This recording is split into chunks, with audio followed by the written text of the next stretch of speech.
soil. That is, once the erosion is rapid, that is, the slope is steep, the erosion will be high, and then it will erode. It will erode a higher percentage of the topsoil, thereby leaving a shallow, that is very light topsoil. That is, the depth of the topsoil will be reduced if the steep is very high. Whilst slow, gentle slopes produce fertile soil with higher organic matter level. Now, the last factor of soil formation is time.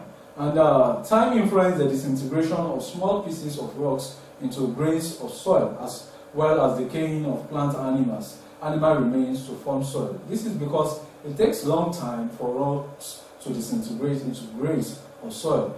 It also takes a long time for plants to decay and become part of the soil. Just like now, if you cut your bush today, maybe you have a garden at your backyard, it takes a considerable number of time for the plant to fully decay to form soil. So time also is a factor of soil formation.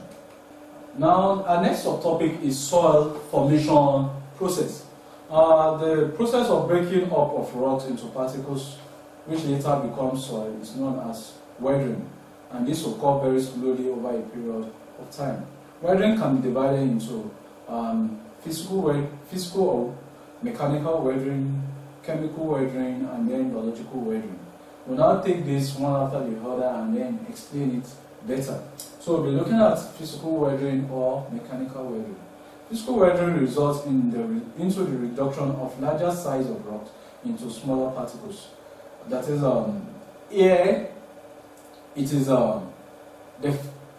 the direct reduction of larger particles of the rock, size of rock, into smaller particles without the action of chemical, that is chemical reaction, or biological activities taking place.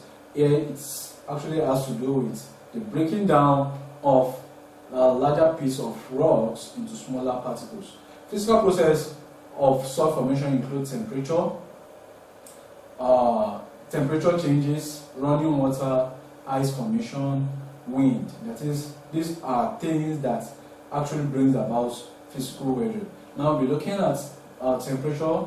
Temperature changes brings about several expansion and contraction of rocks and minerals, thus creating stress in the rock, leading to the eventual breakdown of rocks, just as explained in the other subtopic.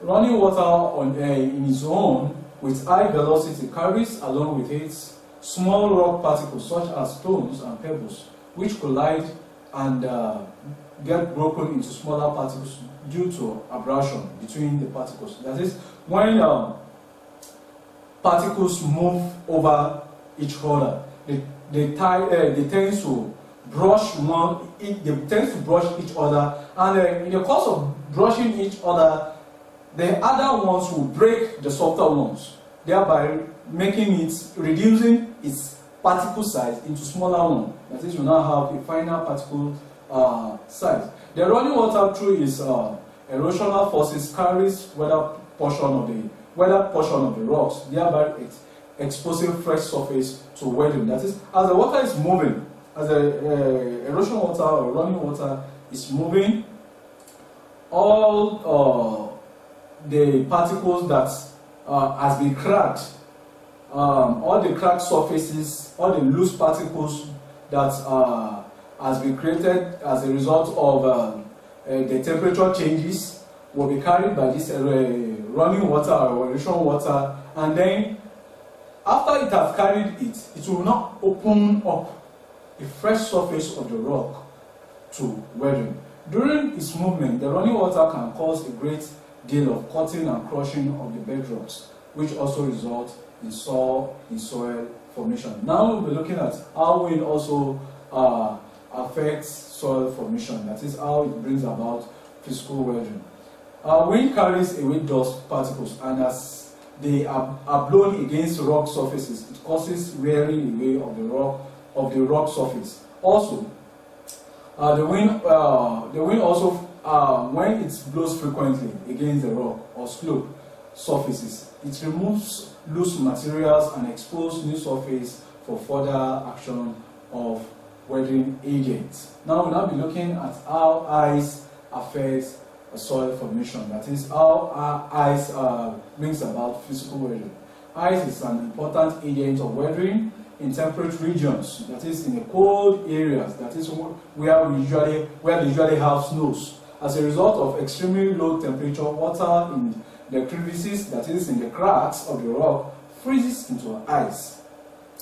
And we know that water has an anomalous behavior, that is at 0 degrees centigrade Celsius, water tends to expand, which is unlike other materials, which tends to contract.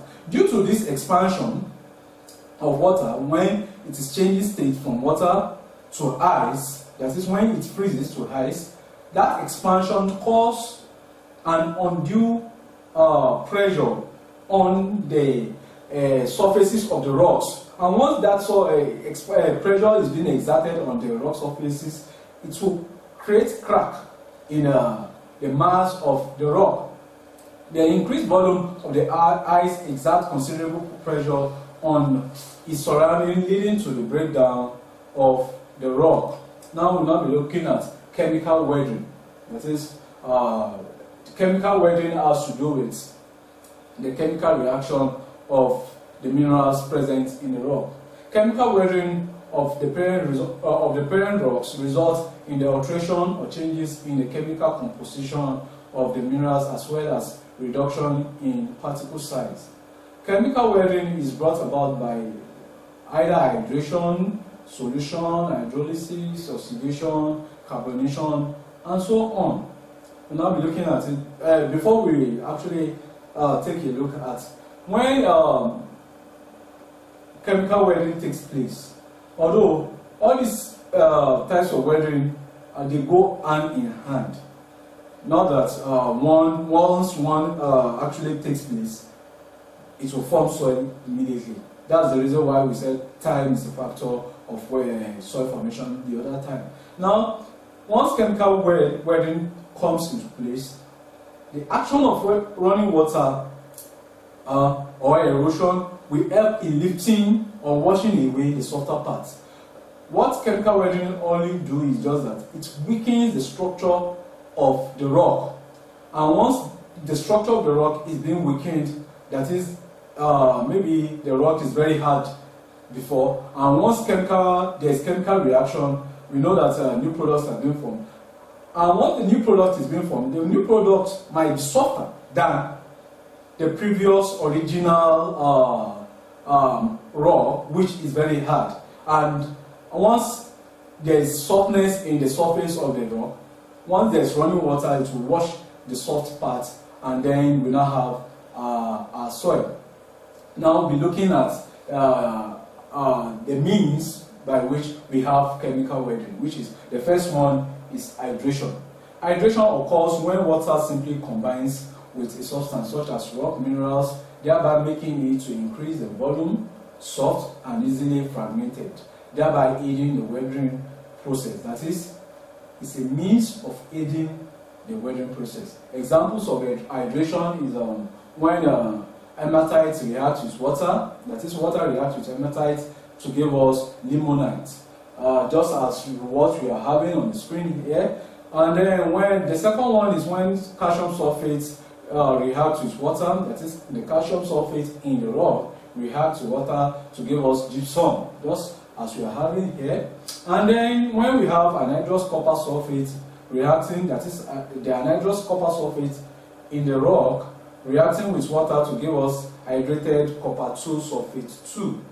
Hydrated copper 2 sulfate or blue stone. That is, once there's a reaction, we have a new product which is soft and can be easily fragmented. Then after hydration, we have hydrolysis. Hydrolysis is one of the most important reactions in chemical weathering. It is a reaction of a substance with water where the hydrogen ion in the water molecules act as catalyst. That is, in water we have the hydrogen ion, and then we have the hydroxide ion. And once this the ions in the water is being splitted, the hydrogen ions act as catalysts in the weathering process. Their reaction results in the chemical alteration of the mineral content and the formation of an hydroxide, which is relatively softer than the original mineral. Example of hydrolysis is the reaction of water with calcium silicate to give us silica, and calcium hydroxide, which is softer than calcium silicate. And then we now be looking at solution. How solution also aid chemical weathering.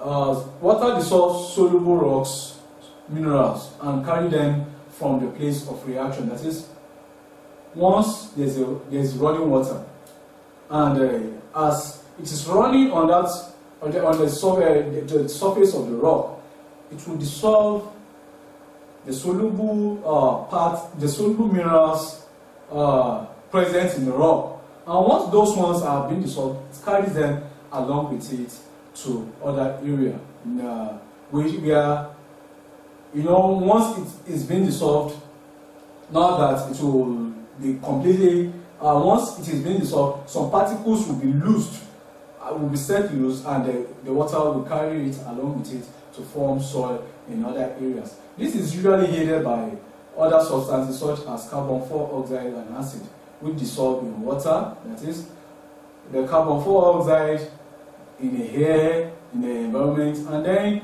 the acid being formed, which dissolve in water, thereby increasing the dissolution power of